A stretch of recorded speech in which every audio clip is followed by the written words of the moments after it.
There's an old Shakespearean monologue that goes, All the world's a stage, and all the men and women merely players. then the monologue continues for a while, describing how we are born and bred to be whining children, fall in love, go to war, grow old, and die. And the accuracy is kind of uncanny. And aside for some modern conveniences, not much has changed between then and now.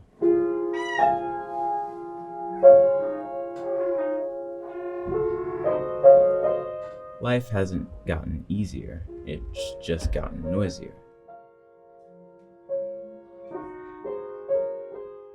It's like a siren in an old Nordic fable, serving only as a distraction, a current event siren. You should be a lawyer fixing the justice system. You should be a scientist trying to help halt climate change or save the reefs. Those are the kind of songs they sing. You're young, you've still got the opportunity to fix the problems dumped onto you. But a life as conventional as that just sounds so upsetting.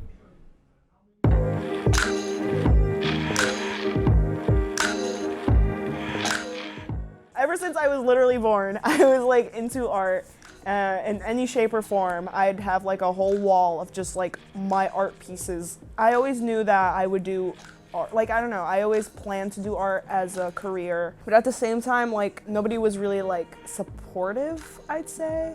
Or they would be like, yeah, because, you know, I was small. When I was much younger, I never spent much time contemplating what I wanted to be or what I was going to do with my life. It was pretty easy to relax and live in the moment, which is a superpower I wish I hadn't lost when I got older. I remember though that my parents asked me that infamous question, what do you want to be when you grow up? And for some reason, my definitive answer was a cashier at Target. Every single time, something more ecstatic with each response. Of course, eventually I realized that couldn't really be an aspiration. It was only when I looked at the employees' faces every time my family went shopping that I finally understood it. They never seemed truly happy. But it wasn't just their expressions of resignation either. I think I was looking at what it meant to conform. I never really knew what I'd want to do as a career or like what I'd see myself doing. Everyone was already planning like them becoming doctors and lawyers, but I was like, I found everything like that boring. There was a test that when we were teenagers that we were encouraged to take. It was called the Johnson-O'Connor test, and it was a test that tested your particular individual aptitude so that it would give you guidance. It would let you know what is internal and imminent to you that would be most likely the element that would make you happy and also successful, individually successful, not socially successful necessarily. And I think that that is a good way to start because most young people have no idea what they want to be.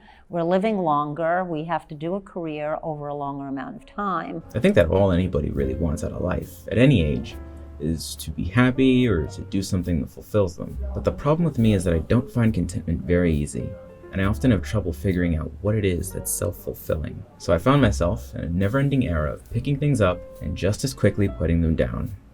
And this cycle lasted for quite a while until I started middle school and started getting into computer science. And of course my parents were fully supportive, probably because they thought it meant that I'd make a lot of money if I got it right. But I knew that it was right because it somehow instantly clicked for me. I would say my whole career in music started from my father. He's a jazz pianist and he used to be in a band as well. And I thought it was so cool that all of this sound could come out of this weird looking box with white and black keys on it. So then I started practicing for Elise at the age of like 6 or so. And it wasn't good at all. I was just playing the right hand part. But I'd play it every single day and just keep on playing it. And eventually I started getting put into piano lessons, which is where I learned how to read music and how to feel music as well in a way. I went into high school and I already knew somebody who went here and he said, hey, like you should join technical theater or crew. And I was like, sure, why not? What else do I have to do?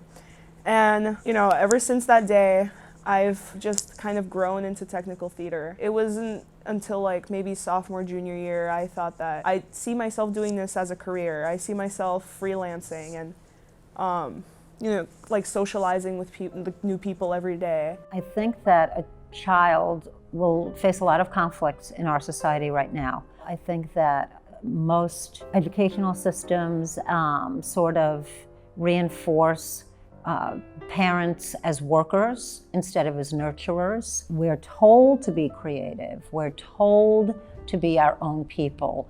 And then when we try to exert that individuality, we're punished for it. So I think that sort of sets up an imminent schizophrenia, actually. The future doesn't really scare me.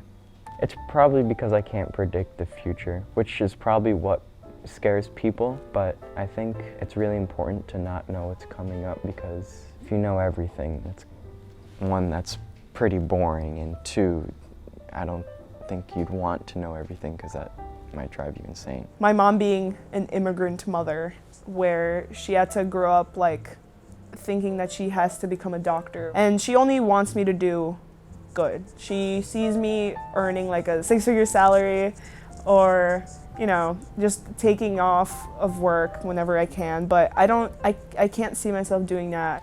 Freshman year, I fell into a deep depression because I was very lonely and I really isolated myself. And I got to the point where I really drove myself insane. I don't really have goals at this age. My only goal is to maintain my happiness. I told her that I wanted to do technical theater, and her first response was like, do you want to be a hobo? Like, do you want to be in money troubles all the time?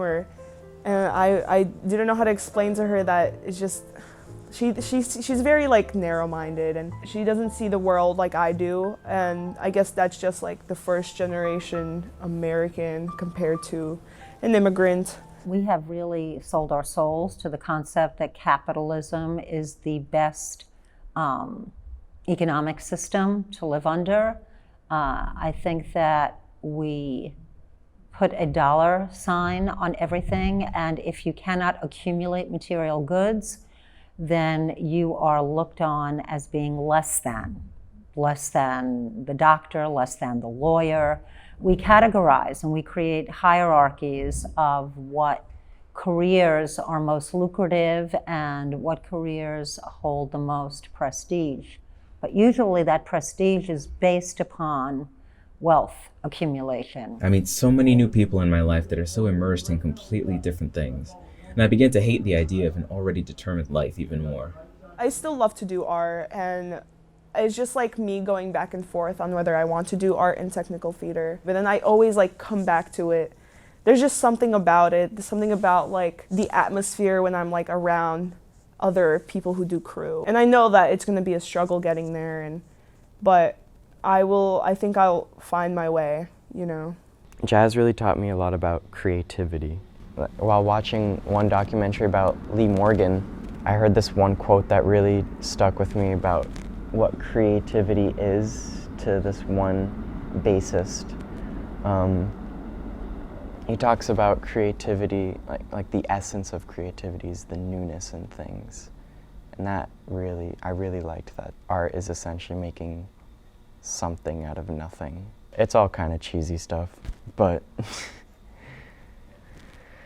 I really like the cheesy stuff. The freedom to choose and the diversity of our strengths is what we owe to each other.